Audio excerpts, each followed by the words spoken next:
A paz do Senhor, meu querido irmão, é um prazer mais uma vez estarmos reunidos para juntos estudarmos a Palavra de Deus. Eu sou o professor André, professor auxiliar na classe dos novos convertidos na Igreja Assembleia de Deus no bairro do Farol. Vamos fazer uma oração apresentando a Deus este momento de estudo. Senhor nosso Deus e Pai, te agradecemos por esta oportunidade que Tu nos concede. Peço que continues abençoando a cada aluno, continue abençoando a nossa congregação e nossos pastores. Fica conosco, Pai querido, em nome de Jesus. Amém.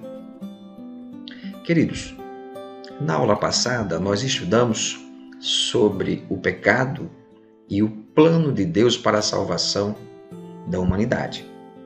Nós estudamos que o pecado causa a separação entre Deus e o homem. E que através de Jesus nós voltamos a ter acesso a Deus Pai. Amém? Na lição de hoje, nós vamos dar prosseguimento a esse estudo, analisando agora o anexo da lição 3, que trata sobre a serpente de metal. Uma história narrada no Antigo Testamento, no livro de Números, capítulo 21, do verso 4 ao verso 9. Vamos fazer essa leitura. Números, capítulo 21, do verso 4 ao verso 9. Então partiram do monte Or, pelo caminho do Mar Vermelho, a rodear a terra de Edom. Porém a alma do povo angustiou-se neste caminho. E o povo falou contra Deus e contra Moisés. Por que nos fizeste subir do Egito para que morrêssemos neste deserto? Pois aqui nem pão nem água há, e a nossa alma tem fastio deste pão tão vil. Então o Senhor mandou entre o povo serpentes ardentes que morderam o povo, e morreu muito povo de Israel. Pelo que o povo veio a Moisés e disse: havemos pecado porquanto temos falado contra o Senhor e contra ti. Ora ao Senhor que tire de nós estas serpentes. Então Moisés orou pelo povo. E disse o Senhor a Moisés: faze uma serpente ardente e põe-na sobre uma haste, e será que viverá todo mordido que olhar para ela. E Moisés fez uma serpente de metal e pô-la sobre uma haste, e era que, mordendo alguma serpente alguém, olhava para a serpente de metal e ficava vivo. No Novo Testamento, nós encontramos também Jesus fazendo uma citação sobre esse episódio que ocorreu lá no Antigo Testamento, numa conversa que ele teve com Nicodemos. Nós encontramos isso em João capítulo 3, verso 14, 15 e 16. E como Moisés levantou a serpente no deserto, assim importa que o Filho do Homem seja levantado, para que todo aquele que nele crê não pereça, mas tenha a vida eterna. Porque Deus amou o mundo de tal maneira que deu seu Filho unigênito para que todo aquele que nele crê não pereça, mas tenha a vida eterna. Um grande teólogo da igreja, Santo Agostinho, ele formulou o seguinte raciocínio. O Novo, se referindo ao Novo Testamento, está contido no Antigo. Nós encontramos no Antigo Testamento verdades reveladas no Novo Testamento. O Antigo é explicado pelo Novo. Ou seja, os eventos do Antigo Testamento são explicados, esclarecidos, revelados na sua totalidade no Novo Testamento. Vou repetir essa frase de Santo Agostinho. O Novo está contido no Antigo e o Antigo é explicado pelo Novo. As figuras aqui embaixo explicitam bem esse raciocínio. No Antigo Testamento, a serpente de bronze que foi levantada por Moisés. No Novo Testamento, Jesus que foi levantado do madeiro para a salvação da humanidade. Vamos em frente. Várias passagens bíblicas traduzem esse raciocínio que Santo Agostinho teve.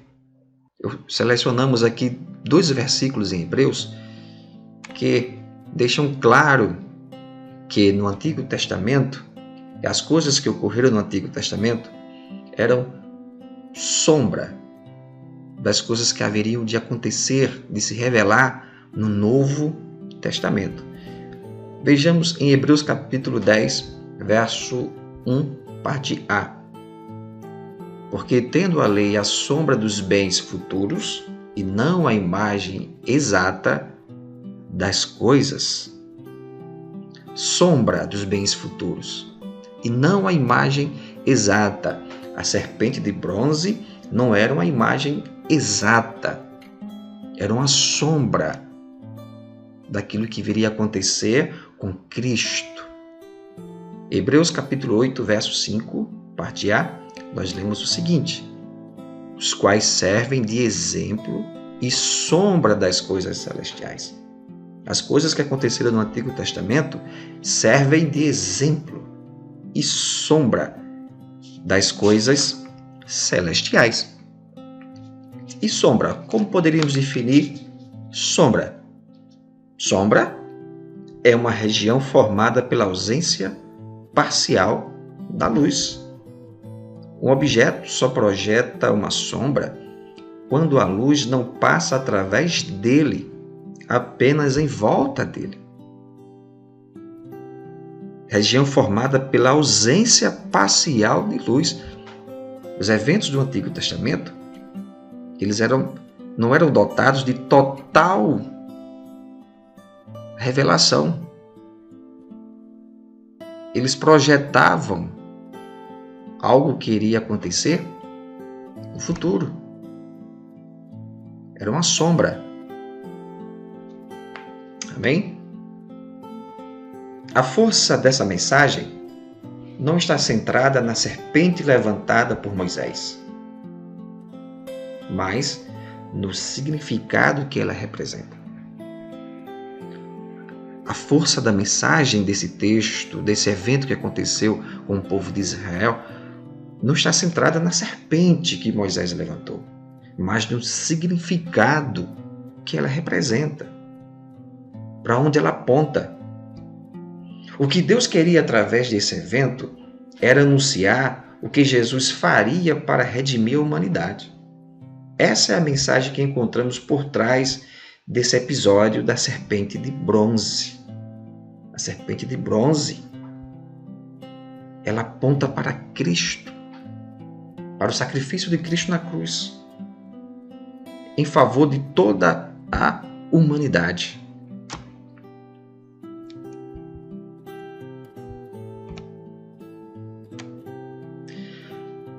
Mas nós encontramos nesse evento da serpente de bronze um contexto de pecado. O povo de Israel pecou, murmurou contra Deus e contra Moisés. O Salmo 106 relata diversos episódios de murmuração do povo de Israel. Era um pecado quanto mais no meio do povo. Então, nós percebemos um contexto de pecado. E o povo falou contra Deus e contra Moisés. Por que nos fizeste subir do Egito para que morrêssemos neste deserto? Lembrando bem que eles eram escravos no Egito. E tinham saudades do período da escravidão. Eles argumentavam, pois aqui nem pão nem água há. E a nossa alma tem fastio deste pão tão vil.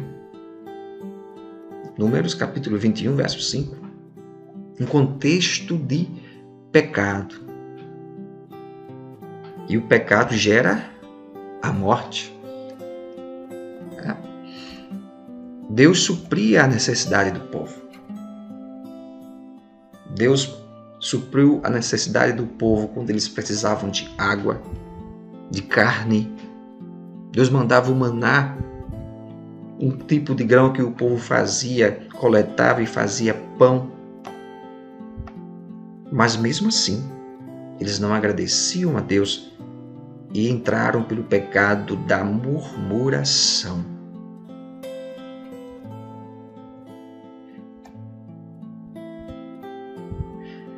Então, Deus responde ao pecado daquele povo com muitas serpentes, que passaram a matar muitos dos judeus. O pecado gera uma consequência. Nós aprendemos que Deus é um Deus de justiça e um Deus de santidade. E que Deus não pode tão somente ignorar os nossos pecados. Deus vai agir com justiça, porque Ele é santo. Quando o povo se viu em aperto, se viu acometido por serpentes por todos os lados, recorre a Deus. Então nós encontramos também aqui um sentimento de arrependimento. O povo se arrependeu do pecado que havia cometido e procuram Moisés. E disse o Senhor a Moisés: faze-te uma serpente ardente e põe-na sobre uma haste, que será que viverá todo o que, tendo sido picado, olhar para ela. O povo, quando se viu em aperto, procurou Moisés. Disse: ora a Deus por nós, para que Ele afaste esse castigo, essa maldição. E Deus apresenta uma solução, uma salvação para o povo. Agora é interessante que ninguém era obrigado a olhar a serpente. Deus deixa bem claro: põe-na sobre um haste, e será que viverá todo o que, tendo sido picado, olhar para ela. A salvação foi providenciada por Deus. A consequência do pecado é a morte. O povo murmurou. A consequência era a morte. O arraial foi infestado por serpentes. O veneno do pecado se alastrou entre o povo, mas Deus providenciou um meio de salvação. A nossa salvação, queridos, ela vem de Deus, é obra de Deus. Foi Deus que providenciou. Foi Deus que determinou a Moisés que ele fizesse uma serpente de bronze e a pendurasse numa haste, para que o povo, sendo picado, olhasse para aquela serpente e fosse salvo.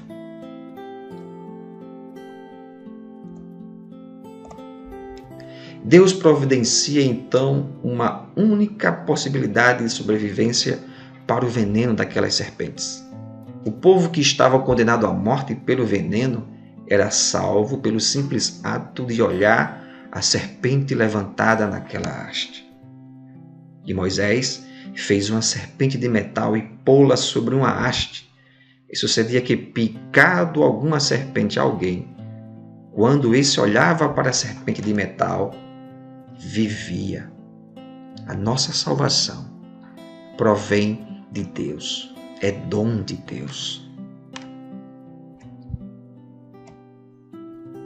Jesus nos explica o que Deus queria ensinar com aquela imagem de escultura estendida.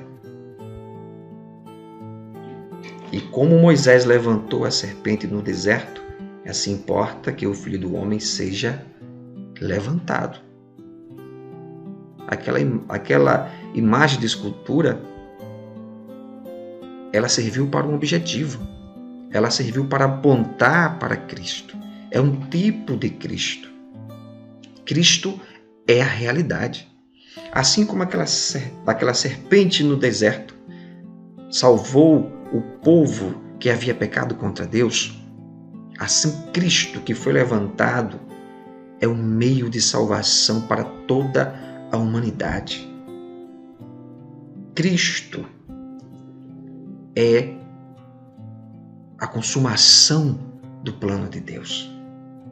É a revelação maior de Deus. É o próprio Deus que se fez carne e habitou entre nós.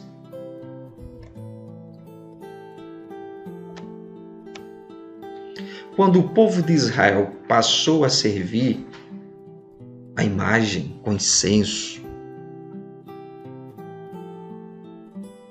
passou a adorar a imagem, aquilo foi abominável a Deus. Aquela imagem não era para ser utilizada em culto.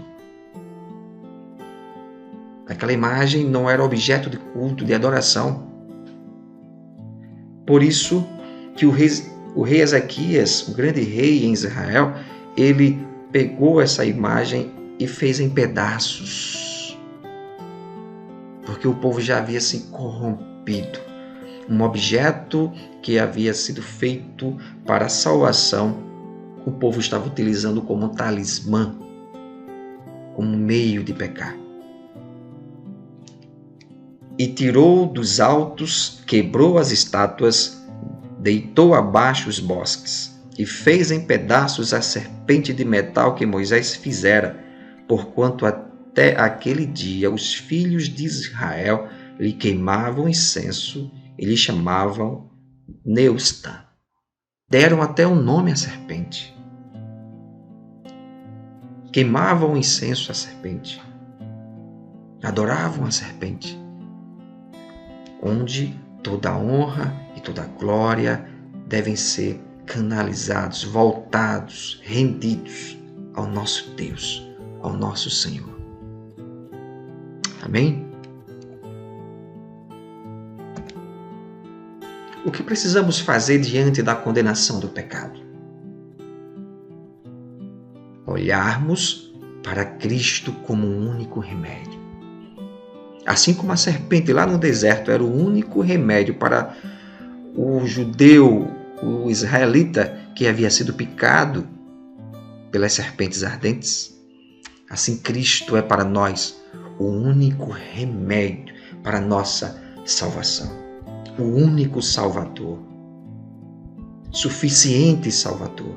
Em outras palavras, nós devemos crer no sacrifício de Jesus Cristo para nos salvar. Como Jesus mesmo falou, e como Moisés levantou a serpente no deserto, assim importa que o Filho do Homem seja levantado, para que todo aquele que nele crê não pereça.